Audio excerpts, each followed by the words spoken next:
Hi Stampers, it's super awesome stamper Shirley Merker. I'm an independent Stampin' Up! Demonstrator from Wisconsin, USA. In this video, I am going to show you how to make this fun punch art bee.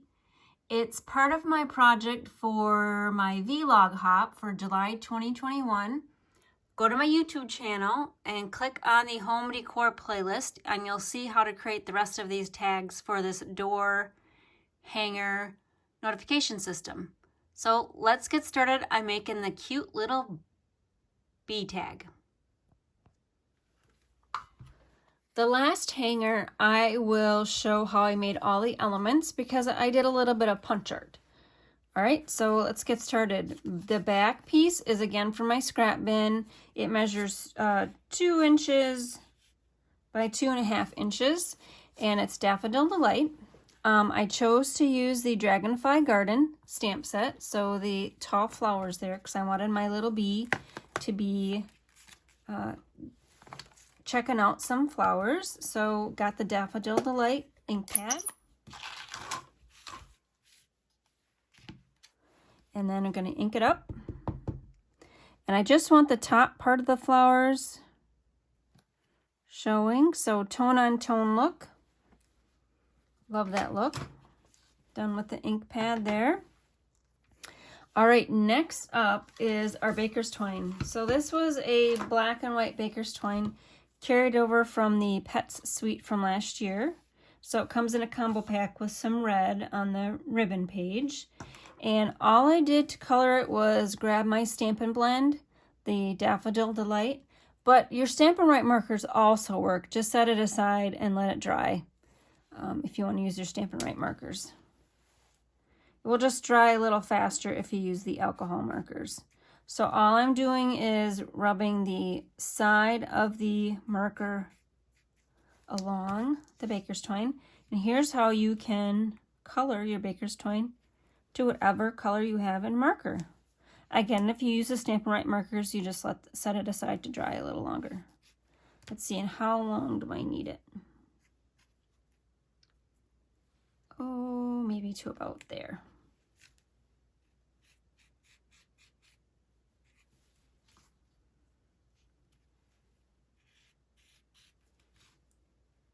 And this black and white baker's twine was perfect for the Bumble Bee theme.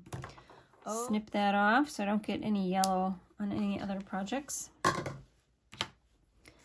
All right, next up, I'm going to show you the Bumble Bee trinkets. You get 20 trinkets in a container. So I certainly could have just done a fun little couple of bumblebees on there, but I had this idea of doing some punch art instead. Oh, those bumblebees work just fine. That could certainly have been a quick and easy door hanger. All right, so let's show you how I made the bumblebee. All right, so I first punched a full snowman. Get all the pieces out of there. And then I just did a partial punch. So I wanted to cut off maybe 1/3 of that. So I stuck it back in as best I could.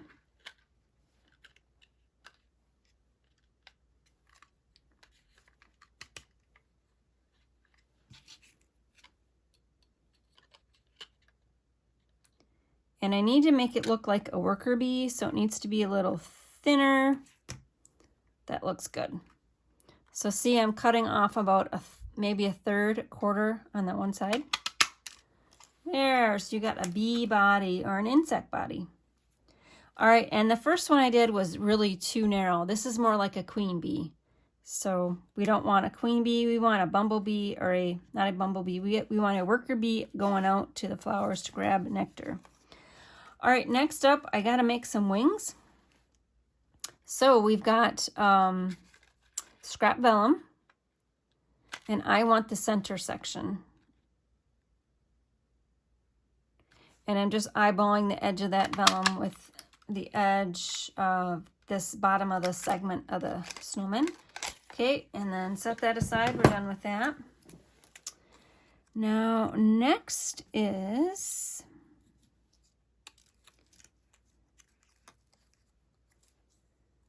making the wings. So I'm going to round those wings a little bit.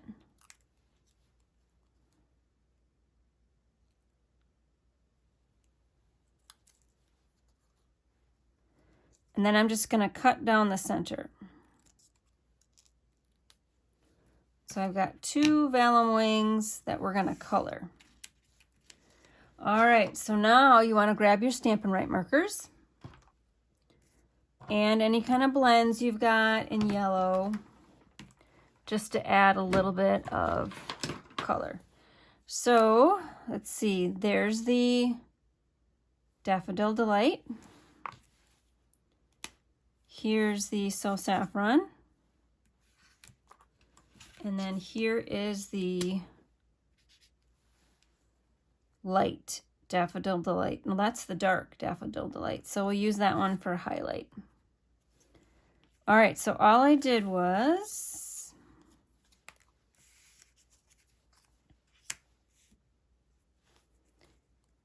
take the yellow, and I didn't want to go straight across. I wanted to have a little depth on my honeybee here.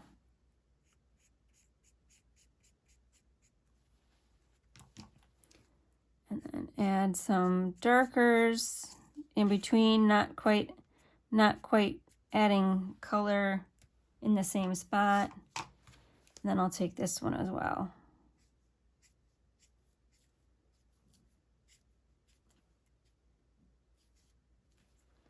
And then last is taking the black Stampin' Write marker, the fat tip end, and the same thing, but not all the way up. On a honeybee, the black stripes don't go all the way up. And usually they're on the back and not quite as many in the center. Something like that.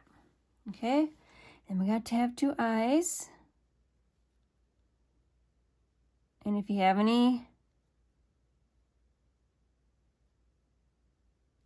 All right, we got to have a dimensional bumblebee, right? So pop that up.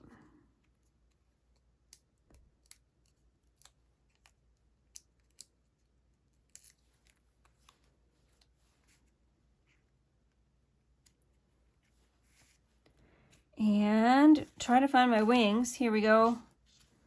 So I grab that wing is not quite symmetrical. We're gonna have to cut a little bit off.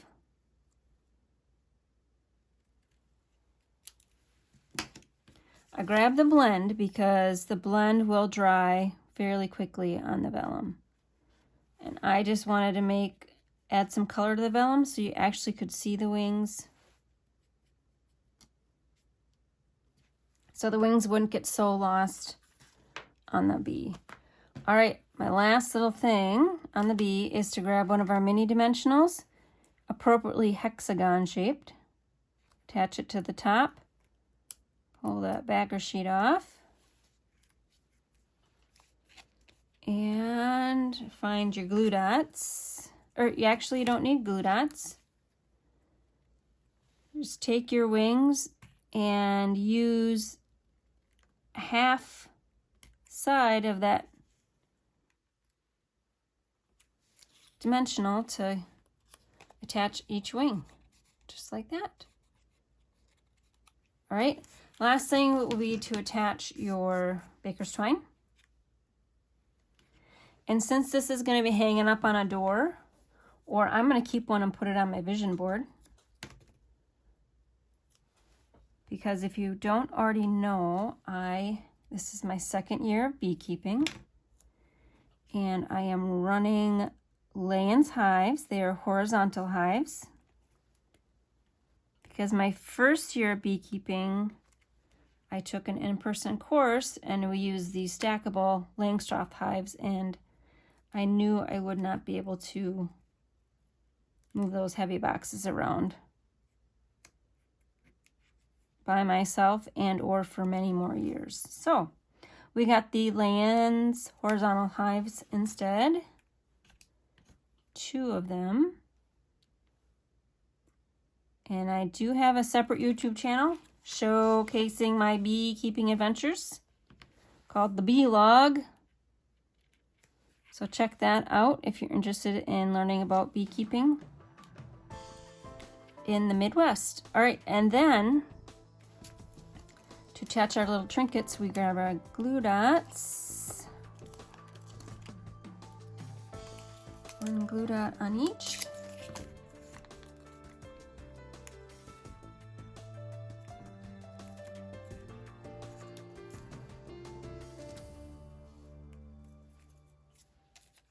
Go to my blog at superawesomestamper.com to place an order for these paper crafting products. If you're watching this video on my Beelog channel, thanks for joining me. I hope you enjoyed this fun little foray into paper bees. Bye!